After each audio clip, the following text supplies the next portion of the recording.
Arrange the following in ascending order. First problem వచ్చేసి 5/8, 5/6, 1/2. First 8, 6, 2కి LCM తీసుకోవాలి. 8, 6, 2 ఈ 3 కూడా ఒకే టేబుల్లో వచ్చేటట్టు చూసుకోవాలి. ఒకే టేబుల్లో వస్తే ఏ టేబుల్ అయితే వస్తుందో దాంతో తీసుకోవాలి. ఈ 3 కూడా 8, 6, 2 అనేవి 2 టేబుల్తో వస్తున్నాయి కదా. సో 2 4 8, 2 3 6, 2 1 2. ఈ 4, 3, 1 అనేటివి ఇంకే టేబుల్లో రావు.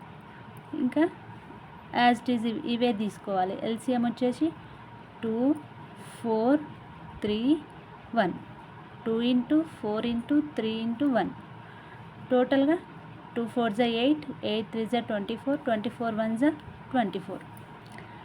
ఈ 24కి ఈక్వల్ అయ్యేటట్టు ఇక్కడ ఉన్న 5/8 ఉంది కదా, ఈ 5/8ని 3/3 చేసుకోవాలి. అంటే న్యూమరేటర్ని 3తో ఇంటూ చేసుకోవాలి, డినామినేటర్ని 3తో ఇంటూ చేసుకోవాలి. ఇవి రెండు కూడా క్యాన్సిల్ అయితే 1 అవుతుంది కదా. ఆ 1 అనే వాల్యూ దీనికి ఇంటూ చేసిన సేమ్ వాల్యూ వస్తుంది. సేమ్ వాల్యూ ఉండేటట్టు తీసుకోవాలి నంబర్, ఏ చేంజ్ కావద్దు. So 5/8 × 3/3.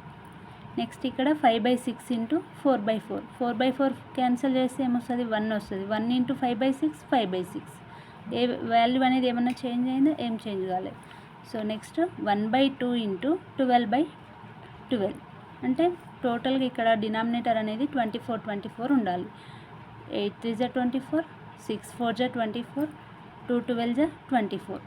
So numerator into numerator కాబట్టి 5 × 3, 5 3 15, డివైడెడ్ బై 8 3 24, 20, 5 4 20 6 4 24, 1 12 12 2 12 24. డినామినేటర్స్ అన్నీ ఈక్వల్ ఉన్నాయి కాబట్టి ఇందులో బిగ్ నెంబర్ ఏదైతుందో అది big number, big fraction. Small number ఏదైతుందో అది small fraction. So denominators equal ఉన్నాయి కాబట్టి ఇందులో స్మాల్ నెంబర్ ఏది 12. Ascending means small to big, small number నుంచి బిగ్ నెంబర్కి అరేంజ్ చేయాలి. సో 12/24 అనేది స్మాల్ నెంబర్. 12 అనేది 15 కన్నా స్మాల్ నెంబర్ కదా. సో 12/24, 15/24, 20/24. ఇక్కడ స్మాల్ నెంబర్ ఉన్న ఈ ఫ్రాక్షన్ ఏముంది మనకు ఫస్ట్లో 1/2. అసెండింగ్ ఆర్డర్ కదా, స్మాల్ టు బిగ్ నెంబర్స్ కాబట్టి 1/2. 15/24 ఏముంది 5/8, 5/8, 5/6.